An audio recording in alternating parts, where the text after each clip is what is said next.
Bien, mesdames et messieurs, je me félicite de vous voir, de vous retrouver à cette occasion pour que nous puissions vous expliquer les intentions et ce que sera l'édition. Est-ce qu'on peut baisser un peu la lumière parce que je serai concert. Enfin, il y a un équilibre à trouver. La comédie. Je vous remercie d'être ici. Le décor est un peu différent de celui de l'année dernière, dans ce magnifique théâtre où plein de l'ombre de Charles Dullin. Je voudrais dire à Patrice Martinet, à quel point nous sommes heureux qu'il ait bien voulu nous y accueillir. Nous allons, comme précédemment, vous exposer nos projets, nos intentions, mais avant toute chose, je vais donner la parole au vice-président de notre conseil d'administration, le maire d'Arles, Hervé Scavetti, qui vient d'être réélu et qui acceptera, je pense, les chaleureuses félicitations, nos chaleureuses félicitations. Monsieur le maire, vous avez votre micro. Merci beaucoup, Monsieur le Président. Oui, bien sûr, c'est avec beaucoup de plaisir que le Conseil municipal reçoit vos félicitations et vos encouragements pour la période qui s'ouvre. C'est bien sûr pour nous, dans ce moment qui est un moment politique particulier, un véritable plaisir que de vous retrouver ici, puisque je le disais à François il y a quelques instants, c'était en 2001, lorsque François a organisé la première conférence ici dans ce théâtre, que je me suis retrouvé juste élu maire d'Arles pour cette même conférence de presse. Je voudrais donc saluer bien sûr Maryse Cordès et Lucien Clerc qui sont au premier rang. Ils étaient là en 2001 aussi au premier rang pour assister à cette conférence de presse et j'en ai été bien sûr très heureux. Je voudrais saluer le ministère de la Culture, le représentant de Madame la Ministre. C'est un soutien permanent qui s'attache à la présence et la représentation du ministère de la Culture pour les rencontres de la photographie. Et bien entendu, cette présence est pour nous, avec le Conseil régional Provence-Alpes-Côte d'Azur, je vous prie de bien vouloir excuser Michel Bauzel, ainsi que le Conseil général des Bouches-du-Rhône, et je vous prie de bien vouloir excuser Jean-Noël Guérini, bien sûr la preuve du soutien des partenaires publics à l'ensemble des projets qui peuvent être portés sur le territoire d'Arles et pour la photographie.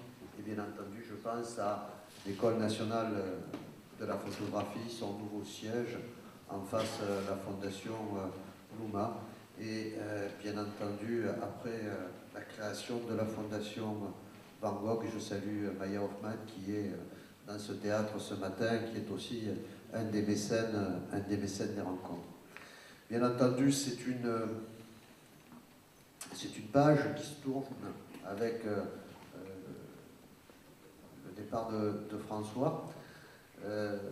Dire que nous avions voulu faire en sorte que les maires d'Arles ne soient plus systématiquement présidents des rencontres de la photographie. En 2001, avec Lucien Clerc, nous avions réfléchi à une formule qui permettrait de faire appel à des personnalités de grande qualité. François Barré, Jean-Noël Jeanneney ont remplissent ces fonctions avec beaucoup de bonheur pour les rencontres. Lorsque François Ebel a été nommé, le budget des rencontres était inférieur de 50% à celui qu'il est aujourd'hui. Il est ce budget maintenant supérieur à celui des deux férias réunis pour Arles.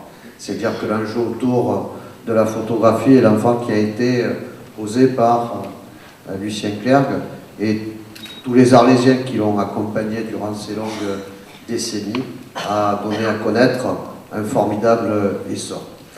Le pari, bien entendu, était aussi de réunir des partenaires privés. Je voudrais remercier, comme cela sera fait tout à l'heure, à la fois Olympus, SFR, BMW, l'Occitane en Provence qui nous accompagne pour ces rencontres 2014.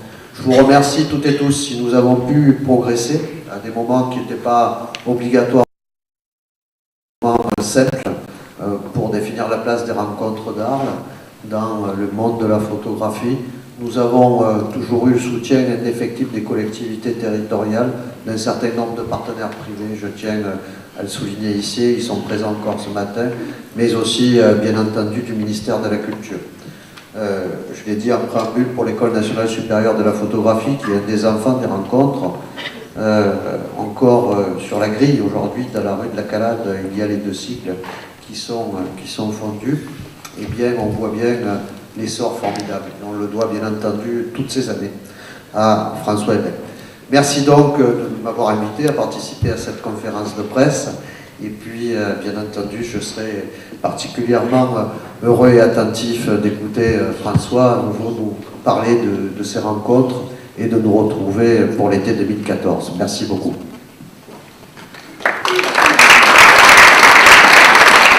Merci, monsieur le maire, cher Hervé, cher vice-président. Bien, nous voilà réunis donc, pour ma part, c'est la 5e fois que j'ai le privilège de présenter les grandes lignes de notre projet, plus exactement les intentions majeures qui ont été les nôtres, avant que François Ebel puisse détailler le programme. C'est la 45e édition que nous allons cette année proposer à un public attentif et de plus en plus nombreux, puisque l'édition en 2013 s'est achevée sur des chiffres records. Nous avons accueilli 96 000 visiteurs, c'est-à-dire 11 000 de plus que l'année précédente. C'est un total qui n'a jamais été égalé dans le passé et qui est par conséquent le témoin, l'expression d'un engouement qui n'a pas cessé de croître et dont d'ailleurs la presse française et internationale, accueillie notamment par l'efficacité de Claudine Colin, la presse française et internationale s'est fait très généreusement l'écho et a salué une programmation que je crois avoir été riche, avoir été ambitieuse et surtout avoir été fédératrice. Et je n'ai pas de raison de dissimuler que nous en avons éprouvé une satisfaction qui est vive et que nous partageons naturellement avec l'amitié de tous ceux qui nous ont aidés à assurer ce succès. J'ajoute que le festival est devenu une étape précieuse durant l'été, puisqu'il a attiré 30% de nouveaux visiteurs, 30% de primo-visiteurs. J'ai un peu primo-affection, hein, j'aime pas beaucoup cette expression. Des visiteurs dont on peut gager qu'à leur tour, ils reviendront à l'avenir, séduits par l'expérience arlésienne. François Ebel, en plein accord bien sûr avec moi, a décidé de placer l'édition 2014, dont nous parlons ce matin, sous le signe de l'amitié, sous le signe de la fidélité, puisque cette réalisation sera la dernière qu'il assumera. Il a jugé que, ayant noué au fil des ans des liens très puissants avec nombre d'artistes, il pourrait associer plusieurs à ce dernier rendez-vous. C'est une manière de mettre en lumière, de mettre en mémoire le chemin que de conserve nous avons parcouru. On retrouvera par exemple parmi plusieurs proches de longue date du festival, Raymond Depardon, qui était déjà, vous le rappelez, commissaire invité en 2006, et qui a laissé une trace très vivante dans notre souvenir, 8 ans après. Je me réjouis personnellement grandement de voir Raymond Depardon parrainer la grande exposition que nous allons consacrer aux 40 000 monuments aux morts, qui ont été édifiés sur le sol de notre pays après la Première Guerre mondiale. Naturellement, nous avons choisi de définir ce projet en lien très direct avec le centenaire et avec la mission du centenaire, dont le directeur Joseph Zimet est pour nous un appui majeur. Je laisserai tout à l'heure François vous expliquer le détail, l'économie de cette initiative. En tout cas, vous pensez bien que comme citoyen et comme historien, je me réjouis que ce soit une contribution à la commémoration de cet effroyable cataclysme. Et j'ajoute que nous avons eu la grande ambition d'associer l'ensemble des communes de France, selon un principe que François va vous expliquer tout à l'heure, et avec bien sûr le précieux appui non seulement de la mission, mais de la Fondation Carac. Et encore une fois, comme historien, je suis heureux également de saluer l'exposition sur les trésors de l'Institut de France, témoignage de l'Égypte antique, sur l'Égypte de la deuxième moitié du XIXe siècle. C'est un témoignage de l'action des archéologues. Le festival est d'abord destiné à montrer, à exprimer ce qu'est la photographie en mouvement, mais nous sommes d'accord, plus encore que devant, pour penser qu'un certain recul, dans certains cas, permet de voir les choses de façon encore plus lumineuse. Au titre des grandes retrouvailles, nous avons également, il est là au second rang, dans l'ombre du théâtre, nous avons la joie de compter parmi nous Lucien Clerc. Vous savez que chacun sait qu'il est le fondateur des rencontres avec Jean-Maurice Rouquette, avec Michel Tournier, qui a rejoint Marie Scordès, qui est ici présente et que je salue toujours avec une affection spécifique. Eh bien, nous allons fêter les 80 ans, c'est allé vite, non? Les 80 ans de Lucien Clerc, et il reviendra à cette occasion avec une série d'entretiens, de vidéos et de photographies sur les hommes et sur les femmes qui ont marqué sa vie et qui ont jalonné son parcours. Christian Lacroix, autre grand nom, qui a été le commissaire invité de l'édition 2008 pour sa part, sera également des nôtres avec un projet inédit d'hommage à l'Arlésienne dans un lieu qui n'avait jamais encore été occupé par les rencontres, la chapelle de l'hôtel Jules César. On trouvera autour également l'un des grands noms de la photographie contemporaine, qui a été aussi de longue main notre compagnon de route, commissaire invité en 2004, vous avez reconnu Martin Parr, qui présentera pour sa part sa collection de livres de photographie chinois, en évoquant ainsi précieusement l'histoire de ce pays, éclairée d'autre part par la collection de photographies de groupe qui ont été rassemblées par Claude Hudelot. Je me réjouis également que la National Portrait Gallery ait souhaité nous associer à une rétrospective de l'œuvre de David Bailey, que nous présenterons.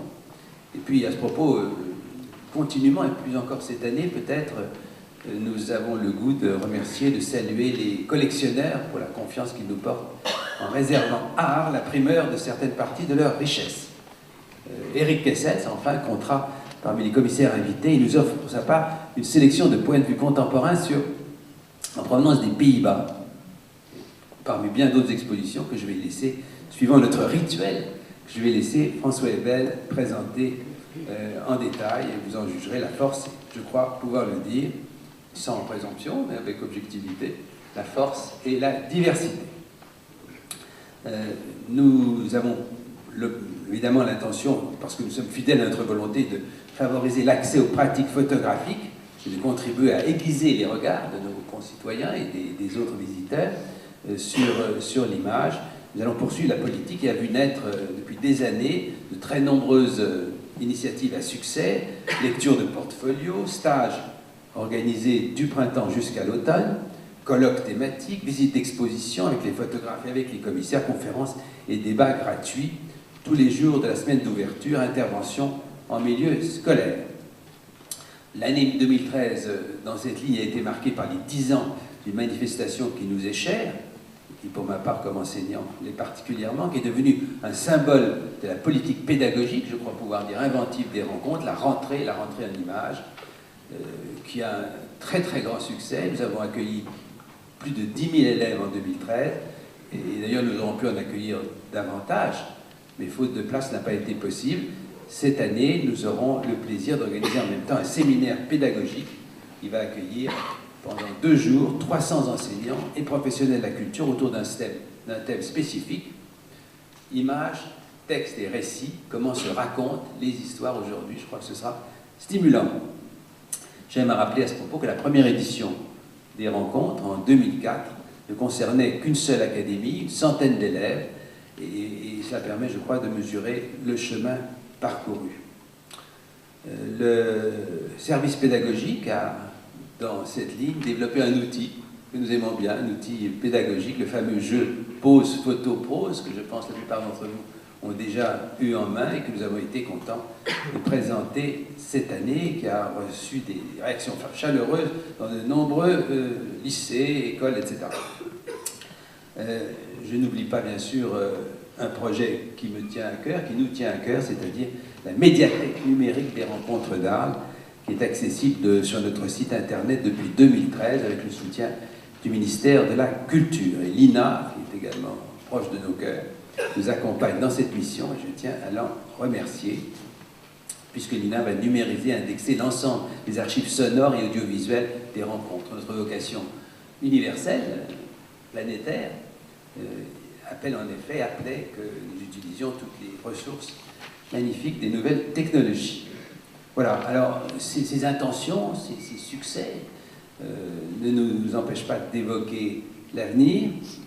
Vous savez en effet que, alors que les rencontres atteignent une audience sans égale et que leur renommée, je crois, est installée, elles s'apprêtent à vivre un tournant périlleux, puisque une ère s'achève avec le départ de François Ebel, qui, avec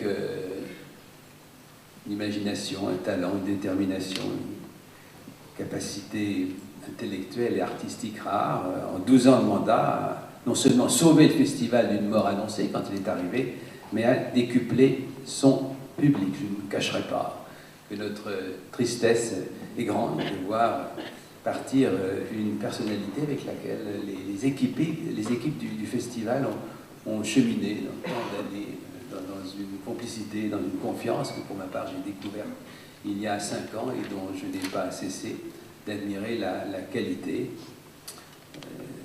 Nous avons tissé au fil des années, je n'ai pas de raison de le cacher, quelle que soit la pudeur de l'affectivité, des liens d'amitié profonde.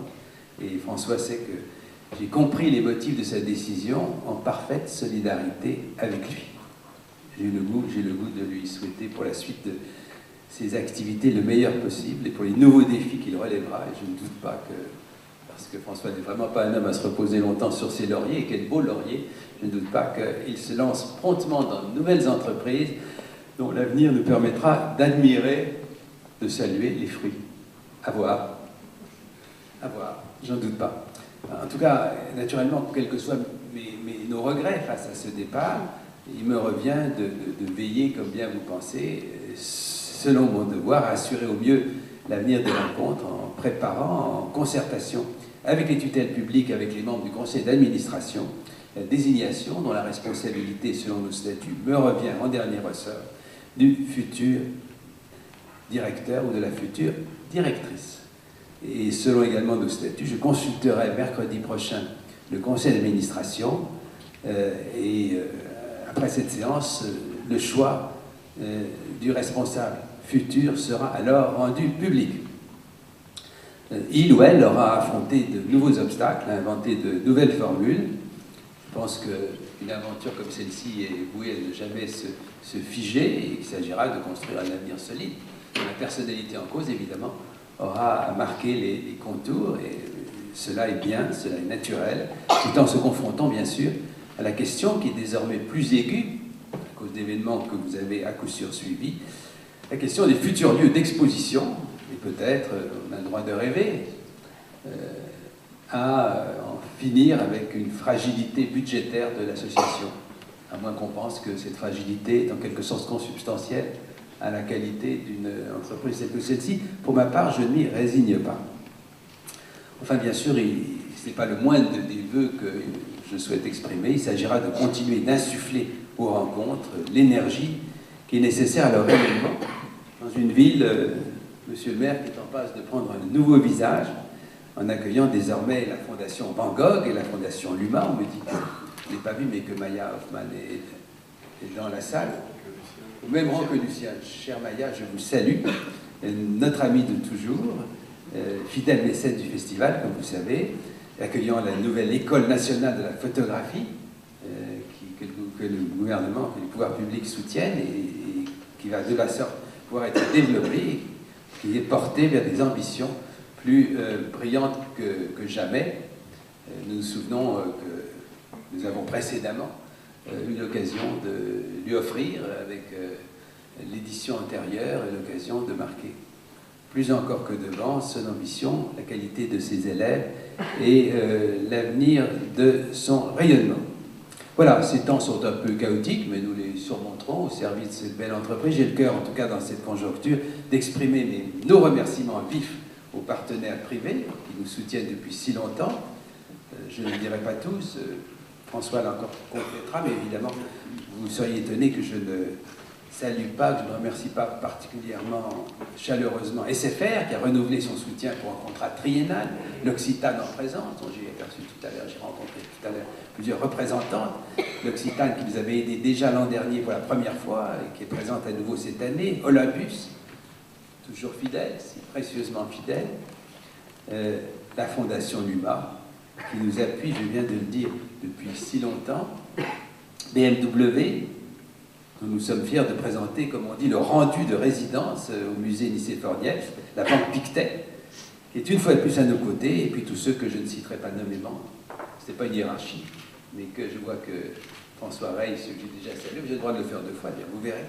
C'est extraordinairement libre.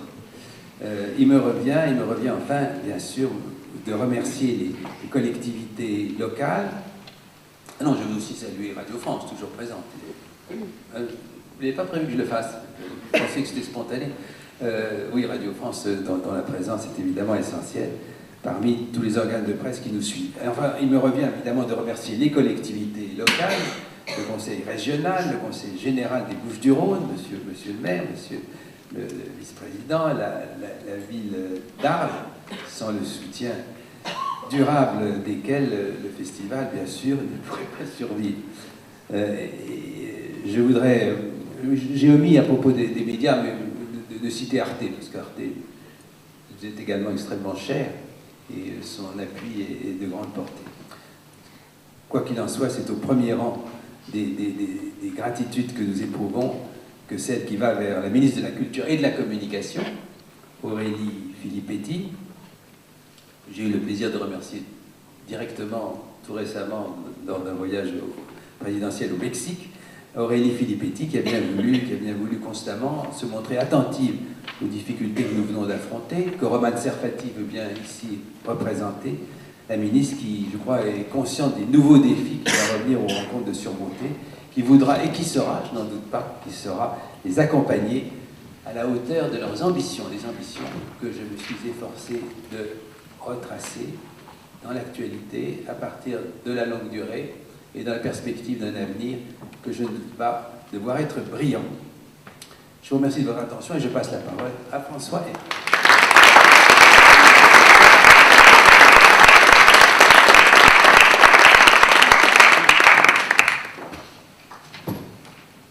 Bonjour, merci Monsieur le Président, merci Monsieur le maire, merci Monsieur Martinet de nous accueillir dans ce théâtre où effectivement nous avions eu le plaisir de lancer la nouvelle formule avec François Barré en 2002. Nouvelle formule qui n'était pas gagnée à l'époque, vous l'avez rappelé, les rencontres étaient dans un mauvais état financier, mais pire que ça, n'était plus tellement le lieu au centre de la photographie. Il y avait beaucoup d'autres nouveaux lieux très excitants qui faisaient des choses formidables de par le monde. Donc il n'était pas tout à fait évident à l'époque de regagner une place, de redéfinir une nouvelle place et peut-être d'être là où on en est. C'est un outil qui est fragile, qui continuera à l'être. Oui, d'une certaine façon, cette fragilité peut-être saine, d'une autre façon, elle est parfois très dangereuse. Donc c'est une navigation à vue, bien qu'on ait gagné une taille, grâce notamment aux partenaires privés qui nous ont rejoints, grâce au public, qui désormais représente 40% de notre budget. C'est une fragilité qui n'est pas exempte de liberté, puisque désormais le festival a suffisamment de partenaires pour pouvoir programmer librement son programme. Je dois dire que dans le chemin qui a été accompli, le rôle de mes 2 présidents, qui sont 2 personnages extrêmement différents, François Barré puis Jean-Noël Jeannet, a été extrêmement précieux parce que les 2 ont en commun une indépendance d'esprit, une disponibilité au combat lorsque c'est nécessaire, au dialogue dans l'intimité de notre relation amicale lorsque j'ai des doutes, qui, tant avec François Barré qu'avec Jean-Noël Jeannet, ont été absolument essentiels à l'aventure que l'on vient de mener depuis 12 ans. Je crois qu'on n'aurait pas pu faire autrement. Je veux remercier le maire également qui avait accompagné François Barré dans le plaisir de me nommer à Arles en 2001. Mais on n'insiste jamais assez sur le rôle tout à fait bénévole et absolument désintéressé, mais non moins enthousiaste des présidents. Marie Scordès en a été une en son temps et sait combien ça peut absorber d'énergie et d'inquiétude. Et donc je voulais absolument remercier Jean-Noël aujourd'hui et François Barré, qui je ne crois pas soit parmi nous, mais je l'ai vu ce week-end et j'ai eu l'occasion de lui dire, pour ce rôle à la fois de conseil et de paravent qui a pu être fait dans différentes occasions. Effectivement, notre liberté vient aussi de nos partenaires. Il y en a eu certains qui ont été là au début, quelques années. Philippe Sérénon est avec nous dans la salle. Puis ils sont partis pour des raisons qui concernent les entreprises dont ils s'occupent. D'autres ont été plus longuement fidèles. C'est le cas de Maya Hoffman, évidemment, qui depuis le début a cru que les prix étaient une bonne chose pour les rencontres et qu'il fallait accompagner ce nouveau mouvement. Fondation Luma qui nous accueille cette année, on ne l'a pas dit, mais dans des locaux qui désormais appartiennent à la Fondation, qui sont les ateliers SNCF, dans lesquels nous aurons des expositions dans la chaudronnerie et dans les bâtiments qui appartiennent à Actes Sud, dans le magasin électrique.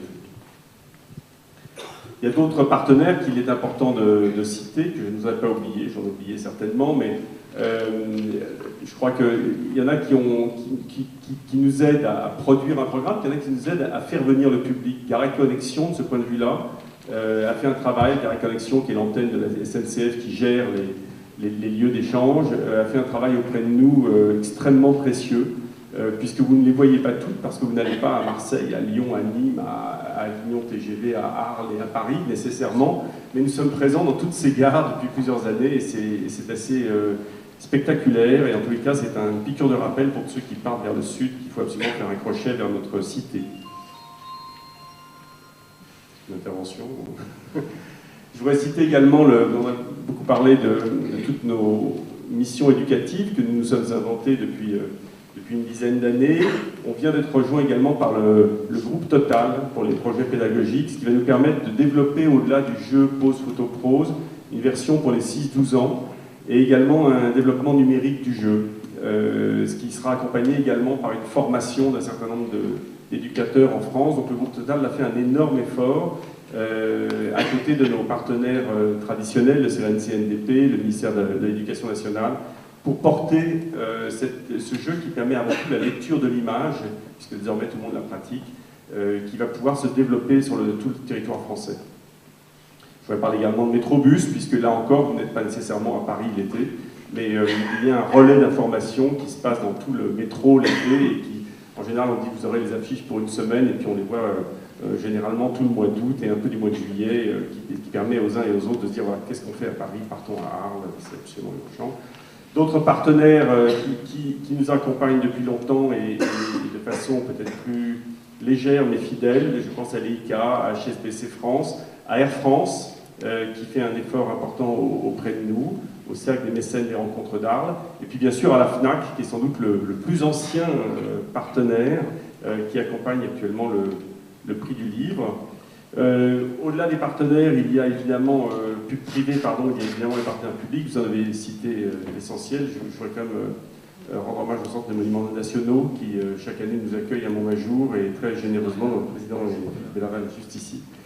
Et ce qui est pour nous une façon aussi d'attirer tout le monde ne sait pas qu'il y a un festival de photos à Arles, pas encore, et permet d'attirer des visiteurs qui viennent voir le patrimoine et d'en dire, continuez 4 km plus loin, il y a beaucoup de photographies dans la ville. Je veux remercier aussi tous les journalistes qui ont fait savoir toutes ces années l'existence du programme, qui le critiquent, je trouve ça extrêmement bien, extrêmement sain, moi j'aime la critique, qui essayent de s'informer à la source, quand ils le peuvent, et qui transmettent comme ça une information qui permet aux visiteurs de se faire une opinion, s'il a envie d'aller voir une édition ou une autre, et de comprendre à travers le point de vue d'un journaliste qu'ils suivent, ou d'un média qu'ils suivent, quelle est la teneur de chaque programme.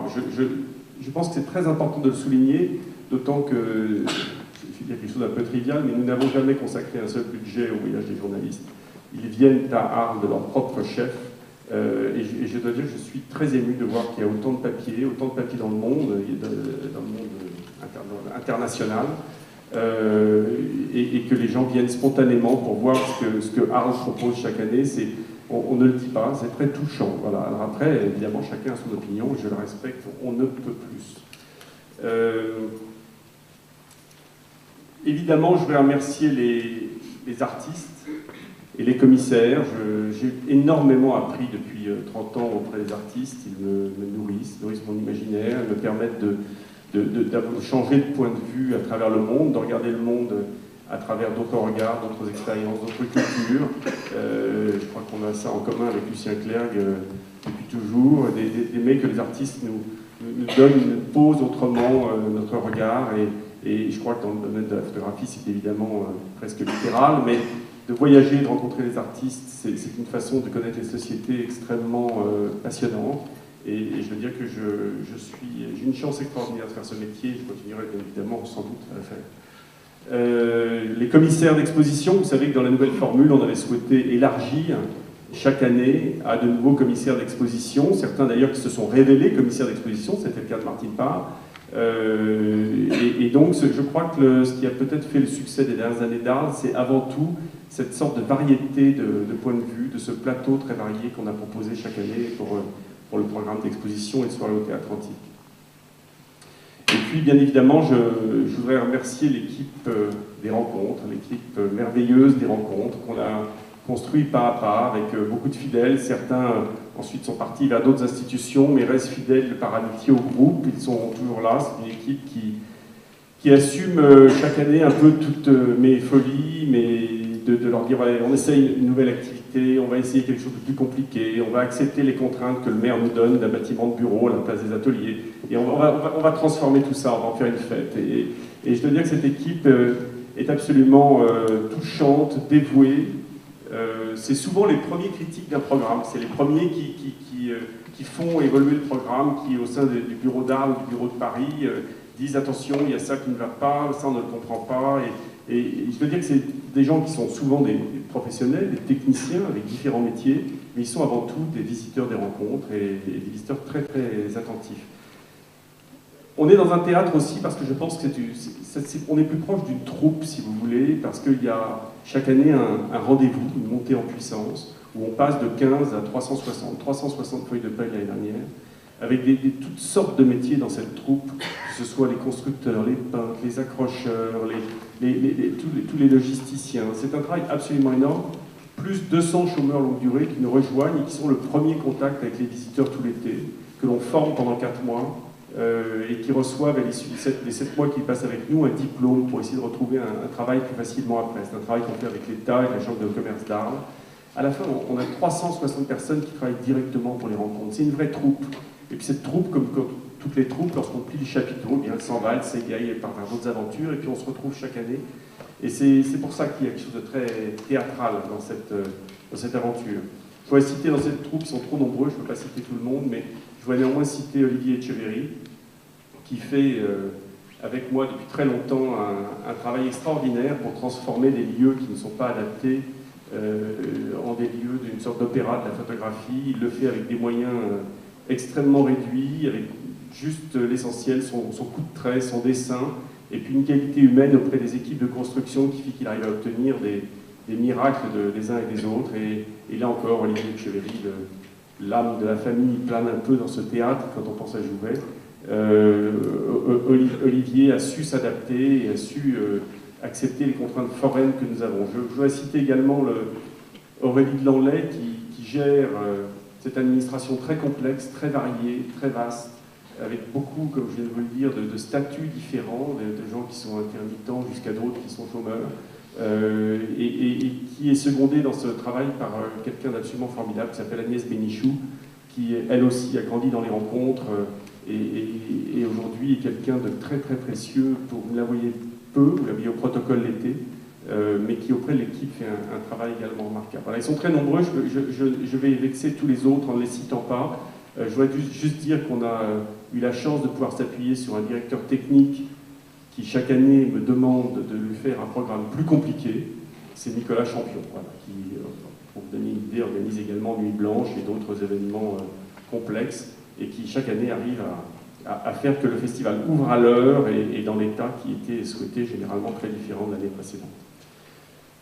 Voilà, donc oui, on va pas s'étendre là-dessus. Arles, pour moi, c'est une scène à l'échelle d'une ville, donc évidemment la fin devait tenir un peu de la dramaturgie, donc vous n'avez pas été déçus. On a joué cette pièce-là aussi. Maintenant, je vais pouvoir vous parler du programme et ce qui est le plus important, les artistes qui vont nous rejoindre cette année. Alors c'est un programme qui est en 2 parties, qui est totalement décousu, je vous sauve l'occasion de le dire vous-même. C'est un programme qui d'abord relève d'un certain nombre d'invitations que je voulais faire au fil des ans, et puis les choses ne se sont pas présentées, les projets n'étaient pas prêts, ou bien ça ne coïncidait pas avec un programme en particulier. Donc j'ai eu envie de les inviter cette année. Donc le premier d'entre eux, c'est David Bailey. David Bailey, qui n'avait pas eu d'exposition en France depuis 30 ans. La dernière, c'était à la FNAC, justement, à l'occasion des premiers mois de la photographie à Paris. C'est-à-dire, je l'avais connu grâce à Jean-Jacques Naudet, qui m'avait présenté. Et David Bailey a enfin accepté, dans son pays natal, d'avoir une grande rétrospective, puisque le directeur de la National Portrait Gallery faisait son siège depuis plusieurs années. Et donc nous avons pris un accord avec la National Portrait Gallery pour soutenir cette rétrospective et la prendre juste après à Arles. On aura la chance d'accueillir quelqu'un qui n'était jamais venu pour exposer, qui avait fait une soirée extrêmement émouvante au Théâtre Antique, c'est Vic Muniz. Vic Muniz, vous vous souvenez, avait montré son film sur une décharge au Brésil, où il avait travaillé avec les ouvriers qui nettoient la décharge, qui trient la décharge, pour créer une œuvre qui ensuite a été vendue aux enchères et dont le bénéfice leur a été reversé. Vic n'avait jamais exposé aux rencontres, il vient de faire un travail absolument sublime, qui est un travail qui nous touche particulièrement parce que, vous vous souvenez, il y a 12 ans, on a commencé à parler du vernaculaire, la photographie vernaculaire, tout le monde rigolait en disant quoi, les albums de famille, les photographies d'entreprise, etc.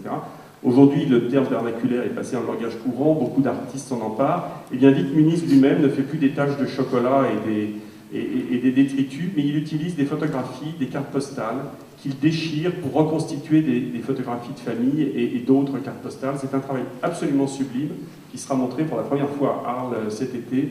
Et on a une chance folle parce que je pense que c'est un véritable bond en avant encore dans son travail.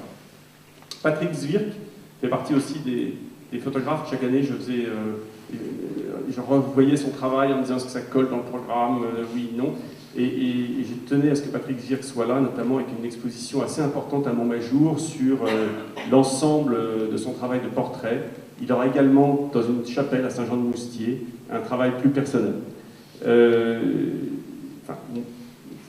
qui n'est pas un travail de commande, mais ses portraits sont absolument sublimes. Il aura comme voisin à Montmajour une personne qui est plus connue comme comédien que comme photographe, mais qui a fait l'école de VV au début de sa carrière, c'est Vincent Pérez. Et on a fait une sélection de ses portraits. Vincent Pérez est un très bon photographe. Il n'est pas un de ces cinéastes de plus ou rockers de plus, donc on fait croire qu'ils sont photographes. C'est un très bon photographe, et donc on a décidé de l'exposer à côté de Patrick Zwirk. Denis Rouvre, je demandais à la personne qui s'occupe des diapos de m'excuser, je n'ai pas suivi l'ordre, mais je n'en referai plus. Denis Rouvre est en train de boucler un tour de France en faisant des portraits merveilleux avec un procédé d'apparition de ces images dans l'exposition que vous découvrirez à Arles, où il interroge les gens, les Français, sur leur identité. C'est souvent très touchant, c'est très beau, c'est très grave, c'est des séquences extrêmement courtes comme ça qui se suivent aux 4 coins de la France. Beau travail. Chema Madoz, là pareil, ça fait des années qu'avec la Fabrica à Madrid, on souhaitait présenter Chema Madoz. Ça ne collait pas dans un programme ou dans l'autre. Et finalement, c'est le Méjean qui vient réparer cette erreur. Donc la Fondation d'Actes Sud, le Méjean, la Fondation de Jean-Paul Capitani, qui présentera au magasin électrique une importante exposition sur Chema Madoz avec la Fabrica de Madrid.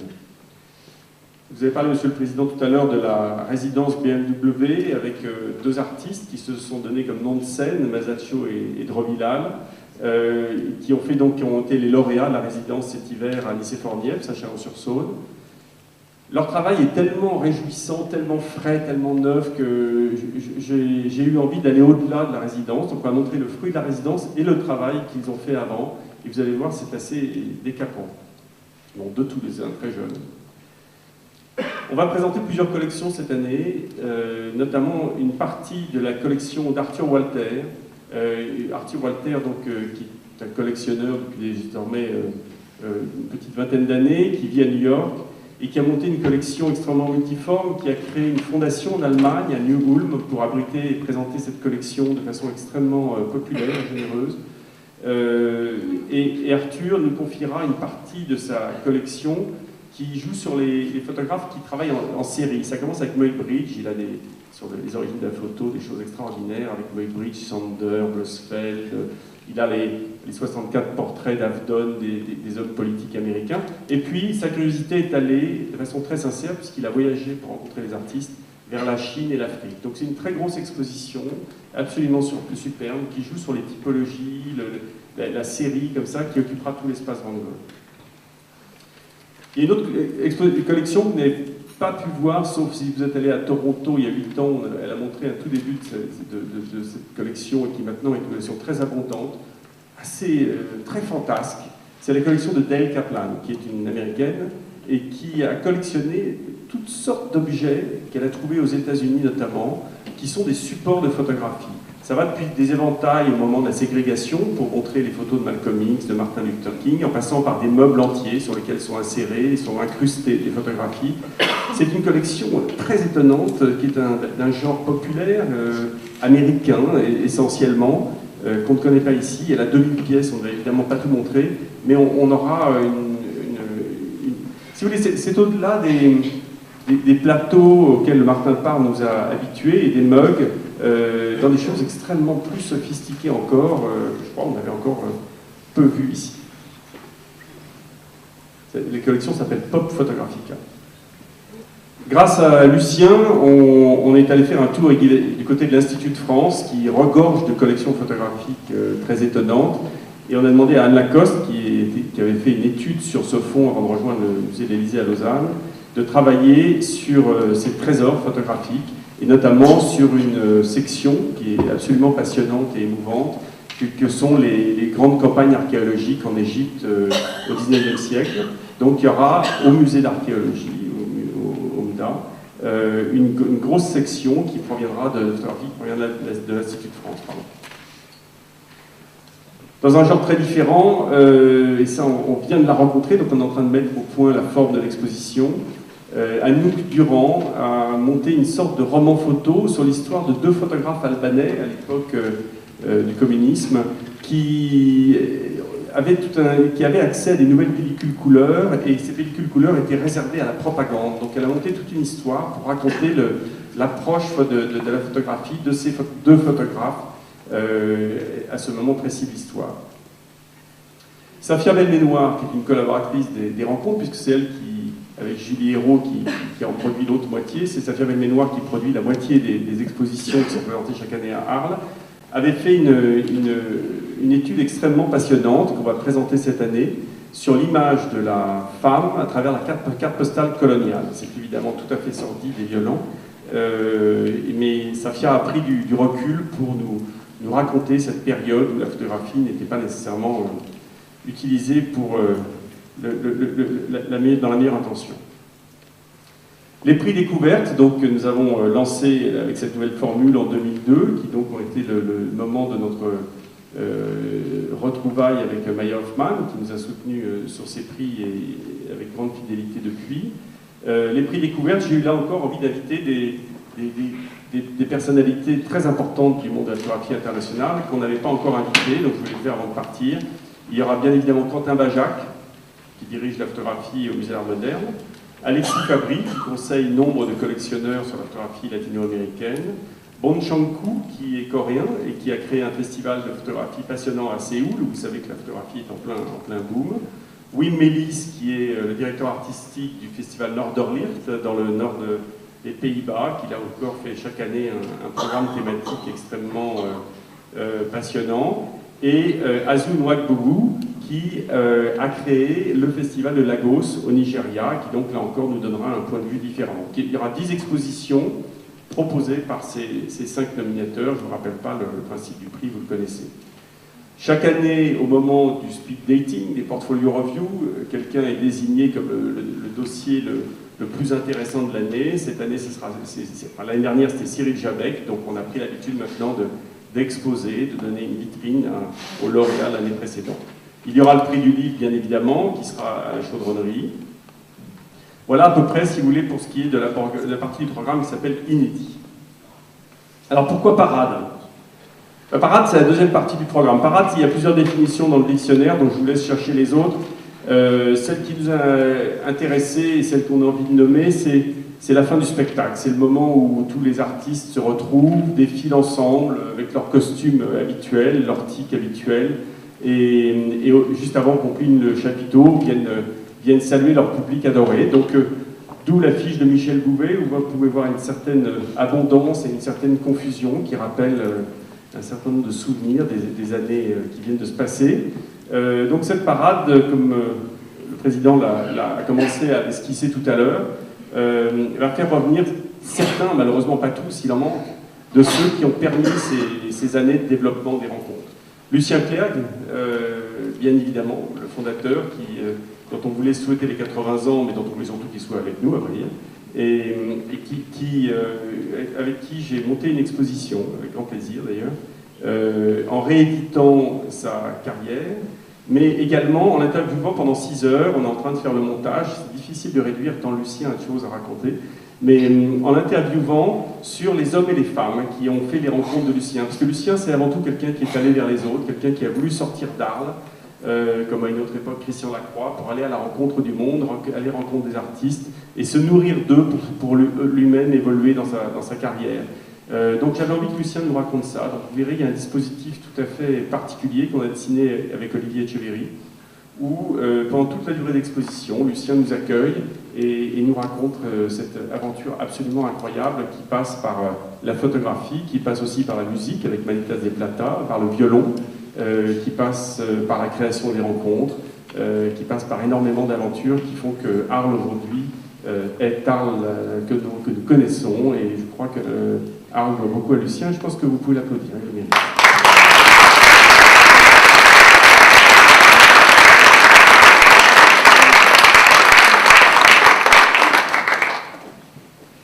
Il y aura Martin Parr, et il ne sera pas seul puisqu'il est entouré de deux amis à lui qui se font appeler Wassing et Lundgren de leur nom de famille.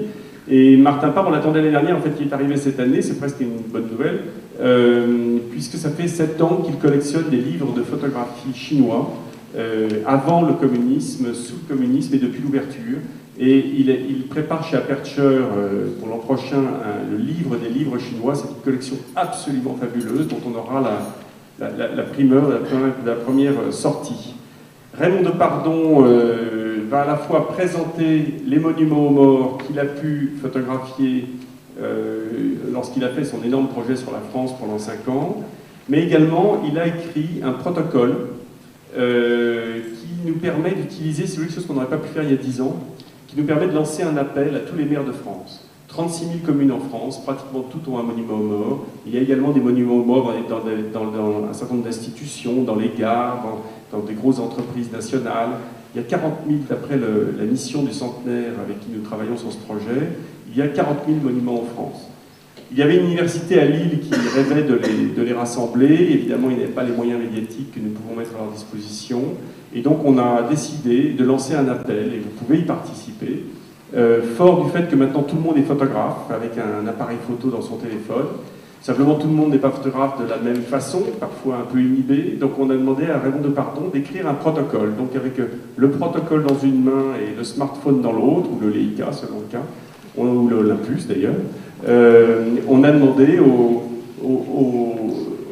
à tous les maires de France et à tous ceux qui veulent bien participer, pas que les élus d'ailleurs, de nous envoyer des photographies pour recenser, faire le premier recensement de tous les monuments aux morts. Pourquoi faire ça? Eh bien, si vous voulez, on parle beaucoup de millions, 350 000, d'une million de morts de la guerre de 14-18 en France, en tous les cas. Mais quand on passe devant un monument aux morts, on voit quelques noms, on cherche quelqu'un de sa famille a été gravé, mais on n'a jamais l'immensité, si vous voulez, de cette horreur, de ce carnage. Donc on a eu envie, aux frères prêcheurs, d'installer sous forme de projection tous ces monuments aux morts rassemblés tels que ça n'avait jamais été fait. On a soutenu à la fois on a eu le soutien de la mission du centenaire de la Grande Guerre et également le soutien de la CARAC pour faire cette opération. Et puis à la fin, pour partir avec quelque chose d'un petit peu plus léger, si j'ose dire, Luce Le Barthes a ressorti, il a encore une fidélité, il a fait une exposition merveilleuse il y a 2 ans en rencontre. Luce Le Barthes a ressorti des archives de la Société française de photographie les photos de Léon Guimpel avec des gamins qui, dans les rues de Paris, jouent à la guerre. C'est à la fois extrêmement touchant et extrêmement tragique, puisque c'est en 1915 et qu'on sait ce qui se passe par ailleurs. C'était destiné à illustrer la presse, finalement la presse ne l'a pas publié, et donc on les montrera également aux frères prêcheurs. Christian Lacroix donc, sera avec nous également, puisque d'ailleurs je dois dire une idée d'Olivier Bossan, le créateur de l'Occitane, on a demandé à Christian ensemble de créer une exposition de toutes pièces sur son image de l'Arlésienne. Alors, la facilité aurait été de, évidemment, montrer des costumes, d'autant que nous élisons cette année à Arles notre nouvelle reine d'Arles. Ça arrive tous les 3 ans. Donc, monsieur le maire va nous déclarer le 6 juillet au balcon de la mairie Arles, voici ta reine. C'est ça, je crois, la formule. Ça a changé comme Santo aujourd'hui, je n'en aurais plus. Et donc, à cette occasion, Christian va dans la chapelle du Jules César rénovée, donc il a dirigé la rénovation, installer son image de l'Arlésienne en photographie, avec également, je crois savoir, un certain nombre de commandes photographiques qu'il aura passées et qu'on découvrira.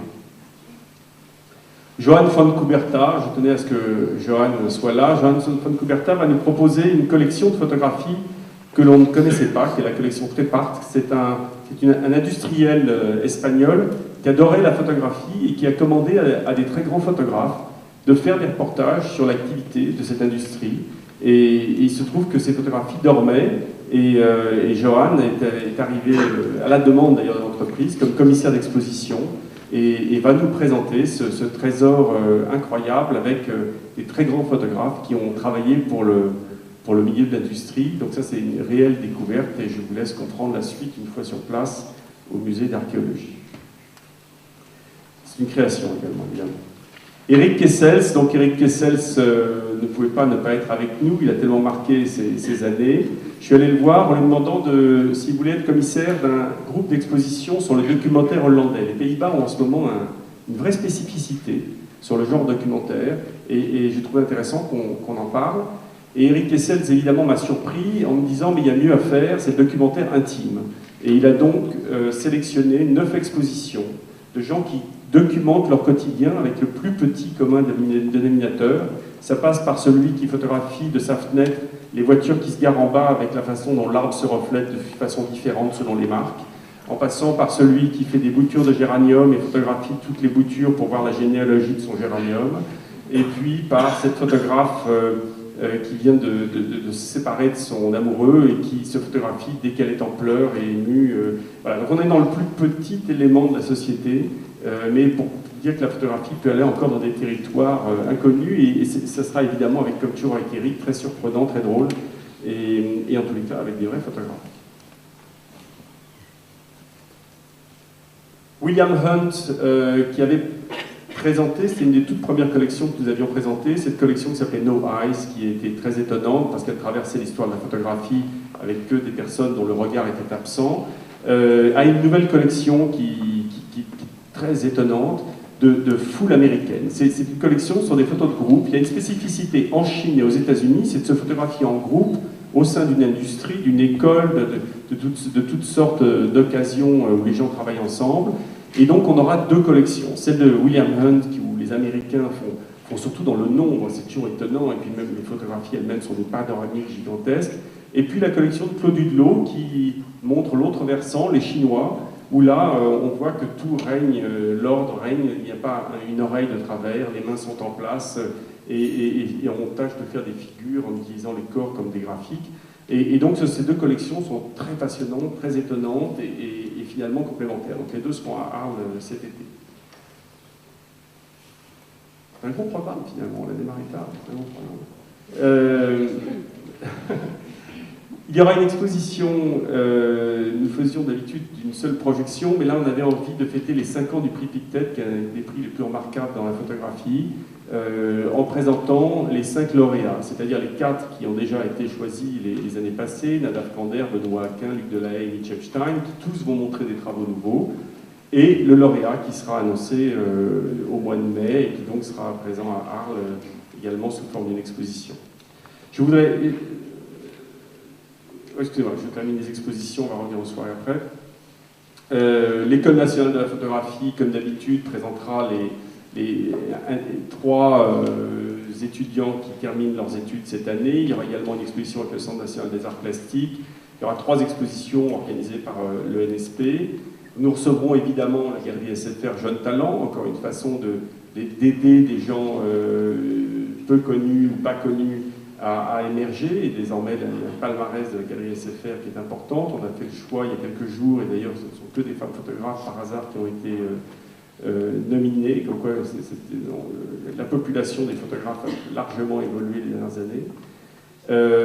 Olympus, évidemment, nous accompagne pour cette parade. On aurait été chagrin si ce n'avait pas été le cas, et renouvelle ce qu'ils avaient tenté brillamment l'année dernière, d'inviter un regard croisé entre 3 grands photographes et 3 étudiants de l'ENSP, qui donc s'appelle une conversation photographique. Ça va être renouvelé cette année. Il y aura bien évidemment d'autres expositions en ville, à commencer évidemment par la Fondation Van Gogh. Il y aura une exposition sur Franck Viry organisée par la Fondation Luma aux ateliers. Il y aura une exposition sur Pistoletto au Méjean, une autre sur Mathieu et Arroyo, en mano à mano.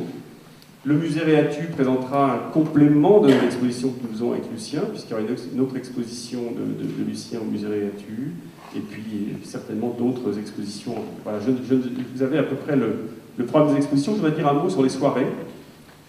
Il y a cette année quelque chose qui va vous passionner énormément, c'est la Coupe du Monde de football.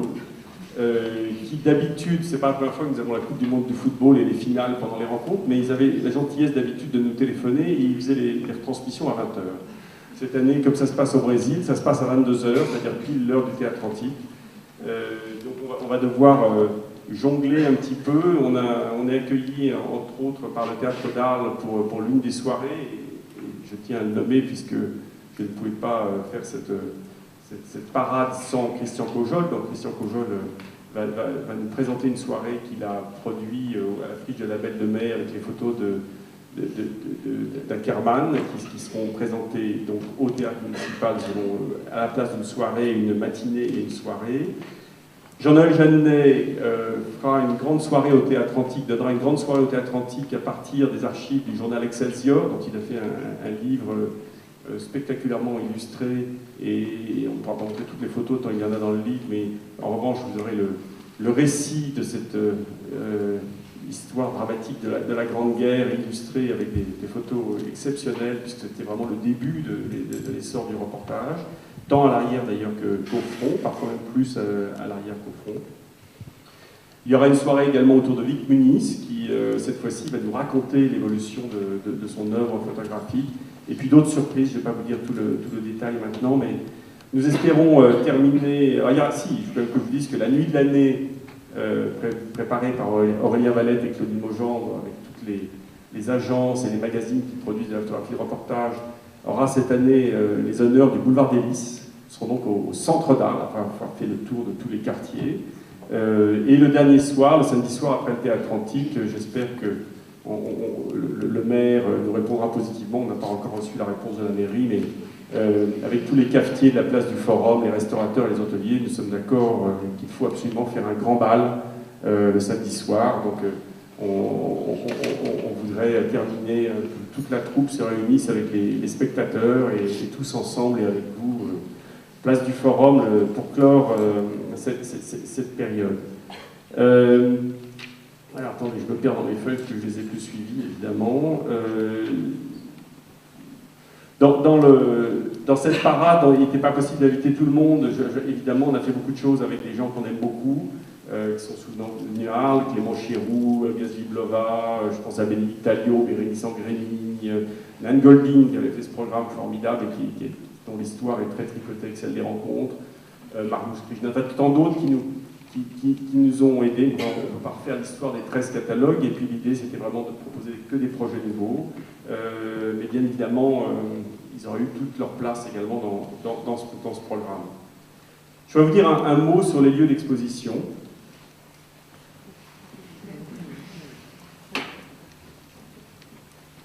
Il fallait trouver une solution. Le maire d'Arles nous a proposé un lieu qui, en nombre de mètres carrés, représente plus de mètres carrés que les lieux que nous n'avons plus cette année aux ateliers. mais qui n'est pas un lieu du tout de même nature, puisqu'il s'agit de très vastes bureaux qui étaient avant le siège du Crédit Agricole, qui a l'avantage d'être remarquablement situé, puisqu'on est juste sur le boulevard des Lys, à côté du kiosque de l'Office du Tourisme, à côté de là où sera l'exposition de Christian Lacroix. Et donc, c'était un défi, c'est un lieu que nous n'avons que pour 1 an, donc il aurait été totalement irresponsable d'y investir des 6 mètres de l'éclairage, de la sécurité, comme nous le faisons lorsqu'on sait qu'on a un lieu à long terme. On a dû trouver une solution. Les services de la mairie, évidemment à la demande du maire, ont remis en marche ce lieu qui était un peu en sommeil. Donc c'est une bonne nouvelle, il y aura de l'air conditionné, c'est pas un des rares lieux qui est l'air conditionné dans Arles. Il y aura des ascenseurs, il y a toutes sortes de choses modernes qui seront formidables. Et puis on a décidé avec Olivier Etcheverry de transformer ce lieu en une sorte de gigantesque cabinet de curiosité. Donc je ne vous en dis pas tout le détail, mais vous verrez, on transforme complètement ces bureaux en les plongeant dans le noir, et vous allez, au fur et à mesure de vos déambulations, sans doute vous perdre un peu dans les étages, et découvrir la collection des livres chinois de Martin Parr, les collections des objets farfelus de Daniel Kaplan, les cartes postales réunies par Safia Belménoir, beaucoup de choses, voilà, au fur et à mesure de votre évolution. Il y a une vue tout en haut sur Arles qui est absolument splendide.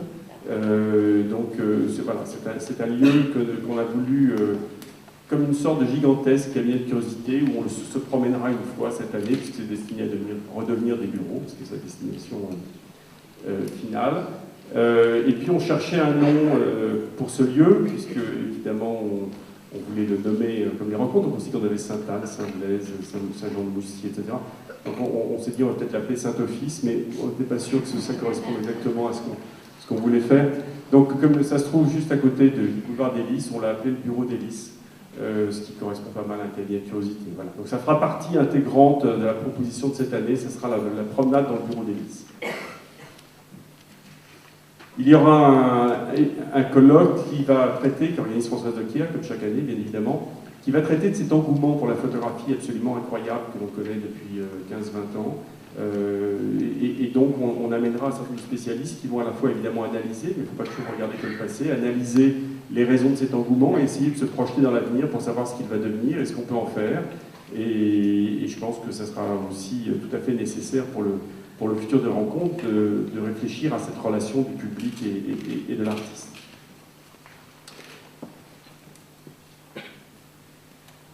Voilà, j'espère que cette édition saura vous plaire. J'espère évidemment que vous viendrez la voir, parce que la raconter c'est une chose, mais c'est sa réalisation qui est importante. Je voudrais dire que très sincèrement, tous mes voeux accompagnent celui ou celle qui me succédera. Je souhaite qu'il connaisse à Arles les plaisirs que j'ai connus avec les artistes, avec les commissaires, avec les Arlésiens, qui sont un réel soutien. Vous savez, ici à Paris, parfois on a toujours le complexe de se dire « mais est-ce qu'on n'arrive pas chez les autres ?» etc. etc. Il y a une adhésion des Arlésiens que vous ne pouvez pas imaginer aux rencontres. Je voudrais dire à mon successeur que parfois il faut se battre un petit peu, mais il ne faut pas hésiter. Je crois que dans tous les boulots passionnants, et puis Arles est un lieu de caractère, il faut un petit peu de temps en temps rappeler qu'on a un projet et que c'est celui-là qu'on veut mener à bien. J'espère que vous aurez trouvé, quand on aura l'occasion d'en reparler cet été, qu'en 15 ans des rencontres, on a essayé de proposer une ouverture du champ photographique, de ne pas essayer de limiter la photographie à quelque chose qui était uniquement dans le champ du commerce de la photographie, tel qu'il est heureusement en train de se développer et de naître, mais une photographie dans un entendement extrêmement large, des photographes célèbres aux photographes amateurs, bien choisis et bien triés. Tous les amateurs ne sont pas intéressants. Voilà. En tout cas, moi j'y ai beaucoup appris. J'y ai trouvé le bonheur, ça n'est pas la moindre des choses, et donc je souhaite à mon successeur d'en connaître autant, et en tous les cas je remercie tous ceux qui m'ont aidé à faire ces années. J'aurai l'occasion de le faire à nouveau à Arles, bien évidemment, puisque je suis là encore jusqu'à cet été, et là maintenant pour le moment, si vous avez des questions, nous sommes à votre disposition. Merci beaucoup.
Merci, merci, merci. Si vous avez des questions, il y a des micros.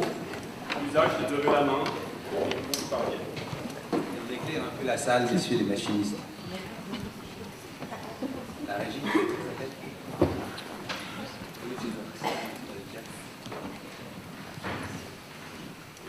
Votre curiosité est comblée. Vous aurez naturellement à la sortie, mais on se garde de le donner à l'entrée, par expérience de professeur, le dossier de presse qui vous permettra par écrit de suivre tout ce qui a été dit.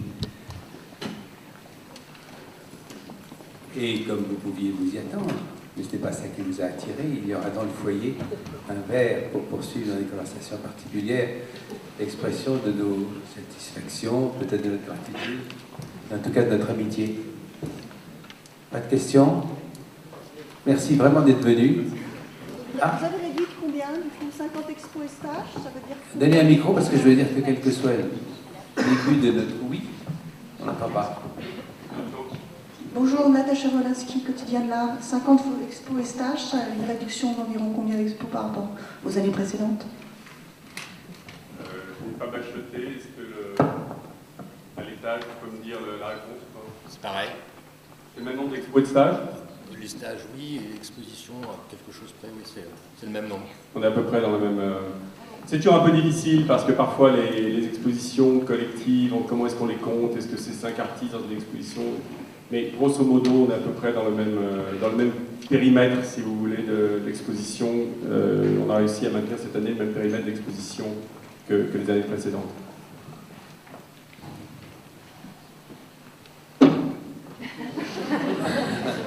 Nunc est bibendum, c'est la dernière fois que je parlerai latin. On y va, merci. Pardon, non nunc est bibendum. Bonjour, Martha Bagneros, corresponsale de Mexique. Et après tant des années dans votre poste, qu'est-ce que c'est le plus difficile? Gérer le budget ou les sommes? Merci.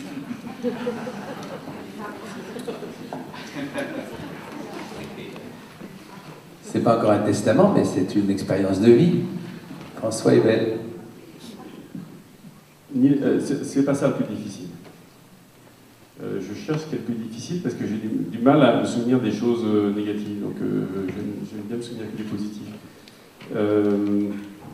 Les hommes, j'ai pas eu de mal à gérer les hommes, j'ai une équipe absolument incroyable et je dois dire que j'ai une chance étonnante parce que c'est une équipe qui s'est renouvelée. Il y a des gens qui sont partis ailleurs, puis en général ils ont formé leurs successeurs et il y a eu une sorte de génération spontanée au sein des rencontres qui fait que cette équipe a grandi. On était très peu il y a 12 ans et aujourd'hui on est beaucoup plus nombreux, mais l'équipe se forme, se développe. Enfin, c'est une sorte d'organisme étonnant. C'est une troupe, hein, je ne peux pas utiliser d'autres mots. Donc moi j'ai du bonheur avec cette équipe, elle m'émeut énormément. Je ne sais pas qu'on parle trop longtemps parce que c'est difficile. Mais non, le plus difficile, on ne va pas se cacher, mais j'ai aucune envie de développer ça aujourd'hui. Si vous voulez, ça a été chaque année, pas là, selon les circonstances, chaque année depuis 12 ans, et depuis même, c'est la première chose que Lucien m'avait dit en 1985, il m'avait dit, ton problème, ça sera les lieux. Et donc chaque année, c'est d'inventer des lieux, de leur donner une forme qui soit acceptable pour les artistes, alors qu'il n'y a pas l'air conditionné, qu'il y a des pigeons, il y a la poussière, il y a ceci, et puis de faire croire que ça va marcher, que ça va être sublime. Ça, je crois que c'est la chose sur laquelle on se casse le plus la tête pour faire apparaître des lieux qui ne sont pas destinés à ça, que ce soit des églises, que ce soit des bureaux cette année, que ce soit des hangars, de faire apparaître des lieux pour des lieux qui présentent sérieusement la photographie, tout en donnant à voir le lieu. Et ça, je crois que c'est une des choses sur lesquelles, avec l'équipe, on passe le plus de temps, sur lesquelles on a le plus chaque année d'angoisse, notamment les premières années où on ne nous disait jamais, quelquefois avant le mois de mars, si on aurait ou n'aurait pas les lieux. Et donc on bluffait pas mal auprès des artistes en disant soyez rassurés, on aura des lieux, on n'était absolument pas sûr de rien. Au fur et à mesure des années, on a acquis une certaine crédibilité qui fait que ça n'arrivait plus. Voilà, je crois que c'est ça qui était le plus difficile. À Arles, c'est du fait qu'on n'existe que 3 mois par an. C'est vrai que sécuriser des lieux pour 3 mois par an, c'est quelque chose qui est compliqué. Qui est compliqué aussi, je le reconnais très bien, pour les autorités publiques qui vis-à-vis, vous savez, Arles, une des chances du fait des rencontres d'Arles, et une des raisons pour lesquelles Arles ne peut pas aller ailleurs qu'à Arles, je tiens à le dire très clairement, c'est que c'est un village. Et donc c'est ce que j'appelle une scène de façon permanente, puisque tous les acteurs sont là, se croisent, qu'ils soient journalistes, artistes, visiteurs anonymes, etc. Tout le monde se croise et se reconnaît en ayant des pliants à la main. Et donc cette scène, si vous voulez, a une réalité l'été, vous connaissez, puis il y a une réalité l'hiver, et c'est celle dans laquelle doivent se débattre les élus, c'est qu'il y a une multitude d'associations qui disent « mais pourquoi la grosse, les rencontres photos, bouffent tout ?»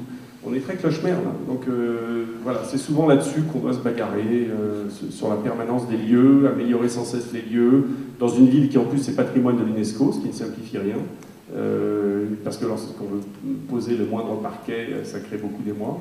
Voilà, donc, mais je crois qu'au fil des ans, on a réussi ensemble à travailler, à faire que les lieux s'améliorent et de laisser, comme c'est le cas à Sainte-Anne par exemple, le parquet qu'on a financé l'année dernière, de le laisser au bénéfice des autres associations toute l'année qui en profitent désormais, qu'elles soient taurines ou autres peintres qui profitent toute l'année de nos investissements. Si vous voulez. J'ai répondu à votre question, mais j'ai du mal à me souvenir des mauvais souvenirs. Le taureau sur le parquet, ça fait assez UNESCO. Il y avait une autre question, moi, ici. Prenez le micro, parce que comme on est retransmis en direct sur Internet, il faut que les gens puissent entendre la question. Excuse-moi, c'est une question. Et pour les 12 chômeurs qui travaillent pendant la saison, est-ce que ça, vous devenez presque un employeur pour tous ces gens-là, que ça se rénove comment? Alors, il y a des lois qui évoluent évidemment au fur et à mesure des gouvernements, donc on a connu plusieurs cas de figure depuis 12 ans ou 13 ans. Mais si vous voulez, il y a une chose qui est très étonnante, c'est qu'à l'époque, on prenait des étudiants pour regarder les expositions. Les étudiants, ils sont timides, ils sont jeunes, ils se disent « je suis trop intelligent pour être là toute la journée dans la poussière et dans la chaleur et regarder des trucs qui ne bougent pas ». Et on n'était pas toujours bien reçus. Depuis qu'on a des gens qui sont contents de sortir de chez eux, d'aller enfin vers l'autre, de se retrouver dans un groupe, alors que ça fait des années, ça fait 5 ans parfois, pour être considéré comme chômeur longue durée, ou des jeunes qui n'ont jamais eu d'emploi, etc. Le fait qu'on les forme, on leur fait toutes sortes de techniques, on leur apprend des langues, on fait des techniques de groupe, d'ailleurs on a des gens de théâtre qui viennent leur apprendre à travailler ensemble, on leur apprend l'informatique, donc on a tout un bagage de formation, on doit les prendre 4 mois pour les former avant de les faire travailler 3 mois. Et donc, c'est 200 personnes avec qui on travaille intimement. D'ailleurs, j'aurais voulu que vous soyez l'année dernière, lorsqu'on a remis, c'est une nouveauté de l'année dernière, mais avec Monique Lopez qui dirige ce groupe, on a remis à la Chambre de commerce, avec le maire et le préfet, le sous-préfet, on a remis un diplôme.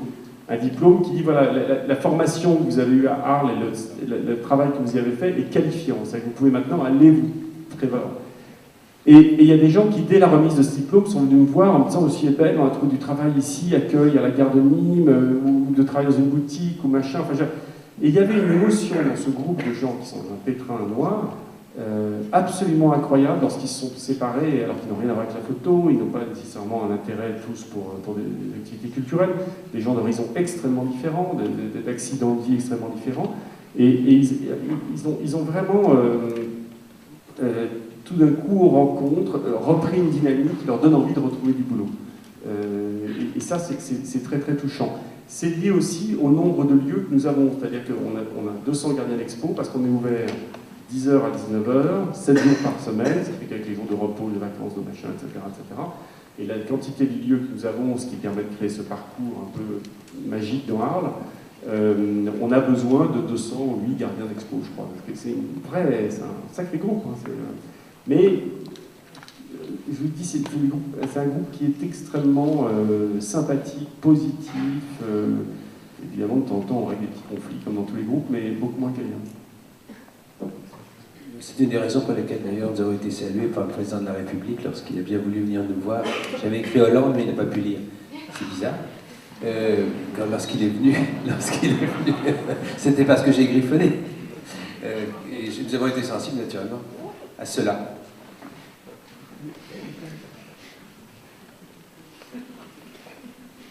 C'est tout. Question. Le rideau va tomber. Il tombe. Merci encore beaucoup d'être venu. Merci.